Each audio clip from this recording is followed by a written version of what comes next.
All right, welcome everyone. Today's video is going to be going over the Shimano SLX BFS. I have an Avail spool in there. It's a 21SLX15 spool. I got it from baitfinesse Empire, and it comes with the magnet, so it's one kit, so you don't have to hunt around magnets or forget. I'm going to get out here. I'm going to hopefully catch some steelhead. There might be some resident fish as well, but I'm going to test it out. As you can see, it's quite snowy, so it's really going to test the breaking of the reel. I do have a thumb cut out in here, but my thumb could still get cold. So that level of control and also ease of casting, that's going to be the highlights of the video today.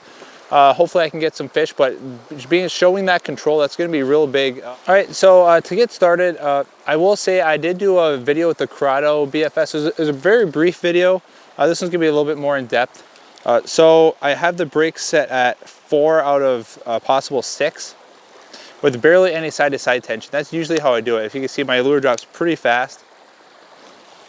Let me move some of the brush here, okay. I could definitely turn the brakes down.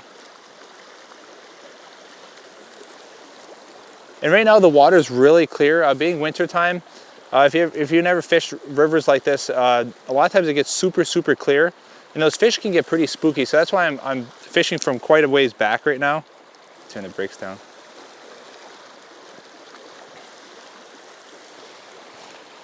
Yeah, I turned my brakes down to about 2.75. And that's feeling really nice. The biggest difference I can tell is there's less force right now.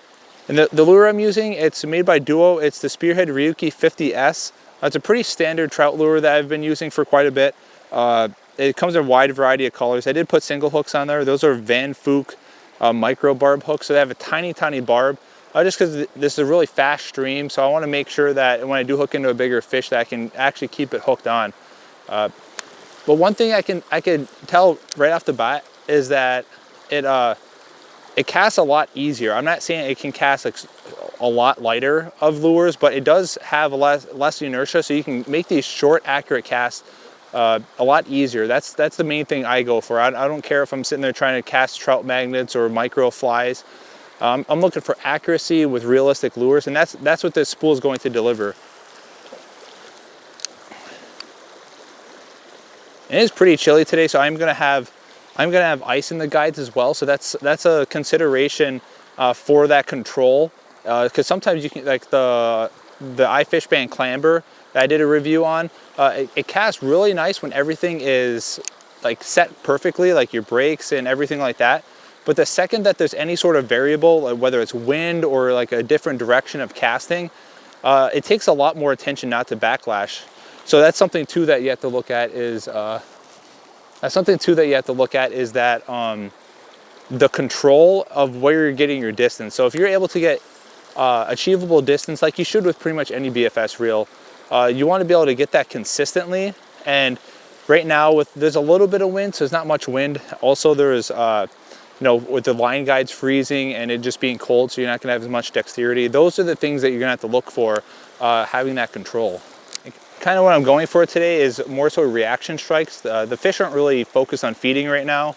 They're either going to eat any sort of competitor's eggs, so their bloodline can keep going themselves, or they're going to hit stuff that they think it might be a threat. So that's why I'm using this really loud color lure right now.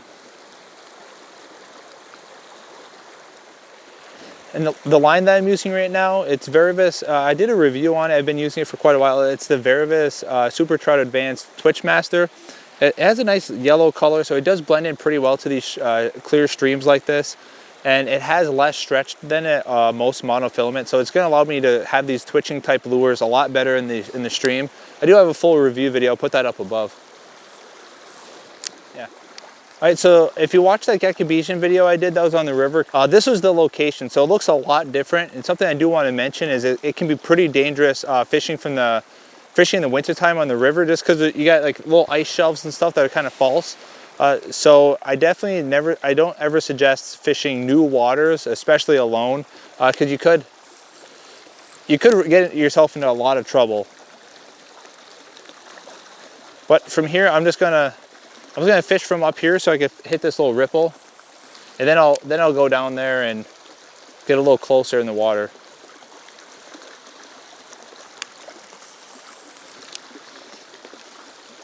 So there's a branch that's over the river right here. A good thing that I've noticed with this spool versus the stock spool is that it casts flatter. So I'm able to get underneath obstacles like that, which is, I mean, for river fishing it's okay, but for like tight stream fishing that I usually do, that's going to be an invaluable tool. It's really going to make the reel, at least for me, a lot more stream fishable.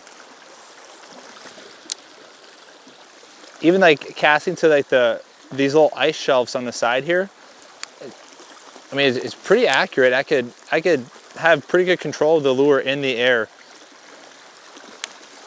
Ooh, that was a good test. I didn't even backlash and I hit that little twig there.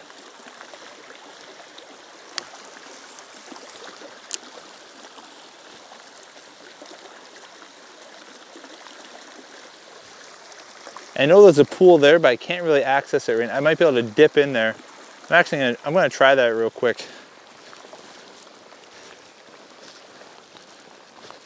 Yeah, I know somewhere in here there's a log that goes across, which is probably underneath this tree. I remember it being pretty deep there.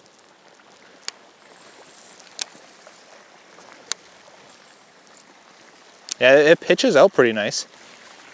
And this lure is 4.5 grams, so it's not a super lightweight lure by any means. Ooh, yikes!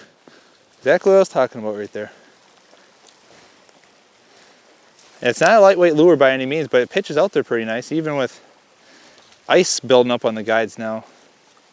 And what can happen a lot of times if your guides are getting iced up, is your spool still wants to spin, but your guides have so much resistance with the ice going through them that your spool keeps spinning at a backlash, even if you're doing everything technique-wise correct with the cast. But it's actually been coming through pretty nice. And it hasn't been icing up nearly as much as it should be. It's like 20 degrees right now. As I know that most of the VARIVAS trout lines, they have a coating on there. It's SPF. It's like a fluoride coating that's on the line, so it picks up less water, which is in turn going to give you less ice as well. But it's been handling really well, and the retrieve. If you didn't watch my review video on the SLX, the retrieve's really nice. It's been nice. I haven't used it as much as the Corrado BFS, but the retrieve's been really nice on it so far. Like, there's so much ice in that lure right now. That's just from like hitting the snow. It hasn't had enough time to soak in the water to thaw. That's pretty gnarly. But the line guide hasn't frozen up either, so that's really good that the guides can shed. And also these guides they're small. They're not like a real small guide, but they're not a real big guide either. So it does shed water a little bit better than micro guides. So I'm not freezing up nearly as much as I would have with different guides for sure that I've been noticing so far. All right, so overall, I think the SLX BFS, especially for the price, it's an awesome BFS reel, and that would be my suggestion. That or the Corrado, depending if you're comfortable ordering overseas or not.